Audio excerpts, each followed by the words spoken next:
Sir फट रहा है, सर फट रहा है, लगता है माइग्रेन जैसी कोई तो बीमारी हो चुकी है। बाद में मेरी जान, मेरी जान, मार के लेकर आना पड़ा इसको, मार के लेकर।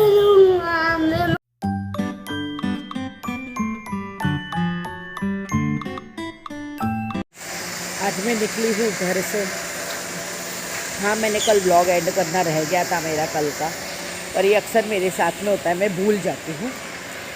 और आज भी मैं सुबह उठी कितने बजे एग्जैक्ट, रोज़ा का टाइम था 5:26 को, और 5:10 को मेरी आँख खुली। जो 15 मिनट में मैंने फट से चाय पी, ब्रश करी और पानी पी ली। तो आज सहरी करी हूँ, पर थोड़ी सहरी करी, पर चलो अल्लाह ने आँख खुला दिया और बड़ी बात है। तो आज का मेरा रोज़ा छूट जाता था। तो फिर सुबह में कितने बजे, हाँ, और सहरी कर कर, नमाज़ पढ़कर, इबादत कर कर, कुरान शरीफ पढ़कर, अभी भी मैं थोड़ा व्लॉग एडिटिंग के लिए बैठी थी। फिर याद आया बाज़ार से कुछ सामान लाना है। मैंने सोचा कि आज मैं सोऊंगी नहीं, आज मैं पहले मेरा काम पटाऊंगी। तो अभी जैसे ही बाज़ार वगैरह खुली है, अभी 9:30 बज गए, 9 बजकर गए। अभी मैं नीचे उतरी हूँ, अभी मैं थोड़ा सामान लूँगी बाज़ार का, और जो मुझे पकाना है सब पका लूँगी मैं, क्योंकि मेरे बेटा और मेरे बेटे को तो खाना रहता है, उसका तो रोज़ा नहीं है, वो अभी छोटा है। अभी सामान लेकर जा रही हूँ, और जो खाना वगैरह पकाना है पका कर रख दूँगी। फिर जोहर के बाद चाहिए तो थोड़ी सी नींद ले लूँगी, जोहर और असर के बीच में, मतलब दोपहर और शाम के बीच में थोड़ी सी नींद ले लूँगी। तो अभी मैं उतरी हूँ नीचे, जा रही हूँ बाज़ार, थोड़ा सा सामान लूँगी, खाना पकाऊँगी, और फिर उसके बाद मैं रेस्ट करूँगी। ठीक है, नॉर्मली ऐसे होता है, रमज़ान में सब ना मॉर्निंग में नमाज़ पढ़कर सो जाते, फिर जोहर में उठते हैं। पर मेरा टाइम टेबल अलग हो चुका है। मैं कल उठी तो मेरा सर भी बहुत दुखा, और मेरे बहुत काम में भी बहुत घाई हो गई। तो अब मैं मेरा काम पटा कर ही सोऊंगी, कि फिर मैं सोकर उठूँ तो सीधा मुझे फिर एनर्जी मेरे पास रहे, और रोज़ा खोलने का वक्त हो जाया करे, तो मुझे ज़्यादा भारी ना पड़े।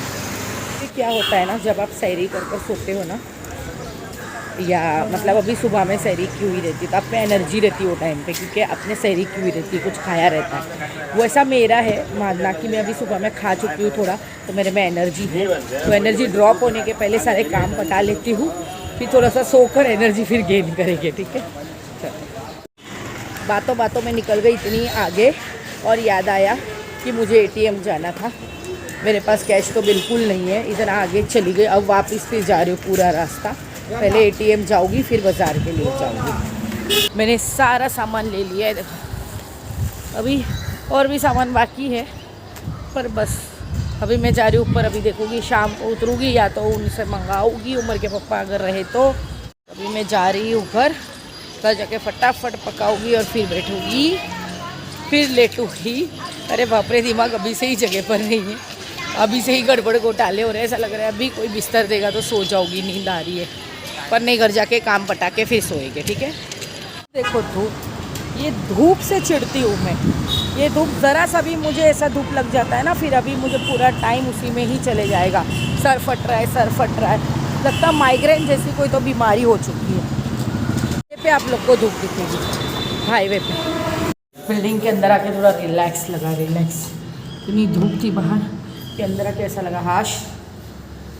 The next day, है नीचे उमर की दवा लेने के लिए जा रहे हैं नीचे। यहाँ पर लिफ्ट नहीं है, पर 2 माले पर ही, हम 2nd फ्लोर पर ही है, तो इसलिए हम फटाफट उतर कर चले जाते हैं।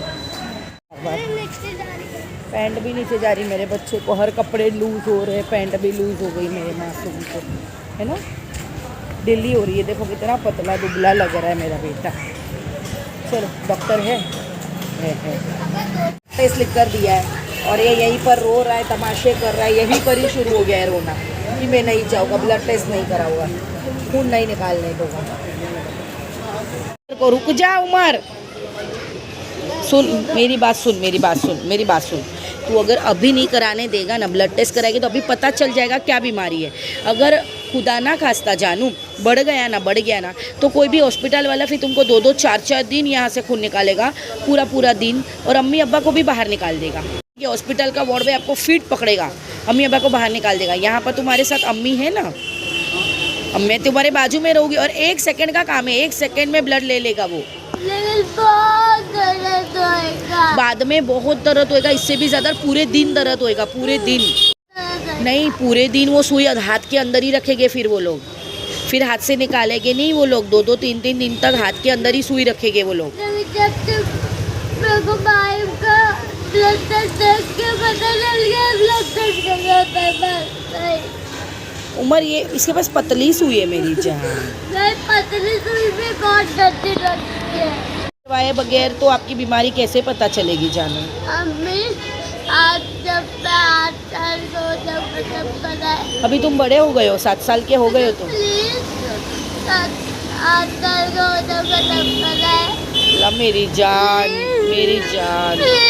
मैं नहीं करूँगा। मार के लेकर आना पड़ा इसको, मार के गाइस। मेरा स्ट्रॉन्ग बॉय मेरे स्ट्रॉन्ग बॉय ने करवा लिया ब्लड टेस्ट, है ना, फाइनली। बहुत रोया मेरा बच्चा, इतना चिल्लाया और इतनी मेरी मार खाया, नहीं तो सुन ही नहीं रहा था, इतना ज़ोर से चीख रहा था वो लोगों के ऊपर भी। एक हाथ का हिला दिया ना तो उसमें से ब्लड आकर भी फिर बाद में सुई में नहीं आ पाई, क्योंकि उसने हिला दिया, सुई निकल गई, फिर जाके दूसरे हाथ में करना पड़ा। ती मार खाया, अच्छा ती मार खाया। उसको देख के मेरे को रोना आ गया, इतना रोया, उसको इतना दर्द हुआ। वो प्रिपेयर नहीं था ना उस चीज़ के लिए, इसलिए। पर मैं क्या करूँ, अभी भी रो रहा है वो। अगर मैं नहीं करवाती टेस्ट तो फिर आगे जाके उसको और तकलीफ़ होती। पर अभी पता चल जाएगा एटलीस्ट उसका ना कौन सा CBC, डेंगू, मलेरिया और वाइट प्लेट्स, बहुत सारी टेस्ट उसी ब्लड में हो जाएगी। तो एटलीस्ट पता तो चल जाएगा कि मेरे बच्चे का क्यों वेट लॉस हो रहा है, क्यों उसको बुखार नहीं जा रहा है, बार बार बुखार आ रहा है। तो अभी मैं उसको देखती हूँ, थोड़ा उसको कुछ खिलाती पिलाती हूँ और फिर आप लोग से बात करूँ। हाँ गाइस, तो मैं आप लोगों को बोल रही थी कि मैं यहाँ व्लॉग की स्टार्टिंग नहीं कर पाई और कल रात को भी कुछ ज़्यादा, परसों रात को रिकॉर्डिंग नहीं कर पाई, क्योंकि ना मेरी उम्र की तबीयत देखो नरम गरम है ना, इसलिए। तो मैं कल रात को आई थी मेरे दादी के वहाँ पर, क्योंकि उम्र की बहुत डॉक्टरों से दवा ली हम लोगों ने और बहुत इलाज कराया, बट फिर भी उसको ना दवा असर कर रही थी, पर बुखार बार बार आ रहा था फिर भी, और वो बहुत वेट लॉस कर रहा था। तो अभी ना मैं यहाँ आई हूँ मेरी दादी के वहाँ पर एक डॉक्टर बहुत अच्छा है, तो उस डॉक्टर ने उमर को ब्लड टेस्ट लिख कर दिया, तो हमने ब्लड टेस्ट कराया, उसकी क्लिप्स आप देख ही चुके रहोगे। तो हाँ, रमज़ान भी चालू है, रोज़े भी चालू है और मेरे बेटे की तबीयत भी उतनी ही ज़रूरी है। तो अभी देखो शाम को रिपोर्ट आती है, इंशाल्लाह अल्लाह करे सारी रिपोर्ट ओके आए, सब चीज़ें नेगेटिव आए, क्योंकि डॉक्टर उन्होंने दिया टाइफाइड, डेंगू, मलेरिया, क्योंकि उसको कपकपी होकर फिर बुखार आता है। तो typhoid, dengue, malaria, white cells वगैरह चेकअप करने के लिए CBC रिपोर्ट आएगा तो पता चलेगा। तो और मैं यहाँ पर ही हूँ दादी के घर पर, हम यहाँ पर रुके कि अभी आज निकलने वाले थे, सोचा था बुखार की दवा ले लेंगे और निकल जाएंगे, पर अभी ब्लड टेस्ट दिया तो रिपोर्ट तो शाम को आने वाली, तो रिपोर्ट लेकर फिर मेरे इफ्तार का टाइम हो जाएगा, रोज़ा खोलने का। फिर मैं यहाँ से रात को निकलूँगी और रिपोर्ट का भी वेट करते हैं। इसको थोड़ा सा अभी थोड़ा ओके हुआ मेरी जान, मेरी दुनिया। कल नहीं, अभी आज ही।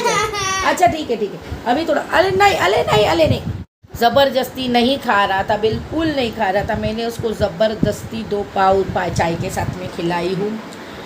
मेरा बापू थोड़ा सा चिड़चिड़ हो गया है, बच्चे थोड़ा, हम बड़े चिड़चिड़ हो जाते हैं, बुखार रहता है, तबीयत ख़राब रहती है, तो बच्चा है ना फिर भी मेरा, बस मेरा बाबू जल्दी से सही हो जाए। ठीक है, चलो फिर अभी तक नमाज कुरान इबादत नहीं हुई है, अभी बस करने के लिए बैठती हूँ। अभी नमाज़ पढ़ूँगी, मैं बच्चे को थोड़ा सा सुला दूँगी दवा देकर और वेट करते रिपोर्ट का। ठीक है।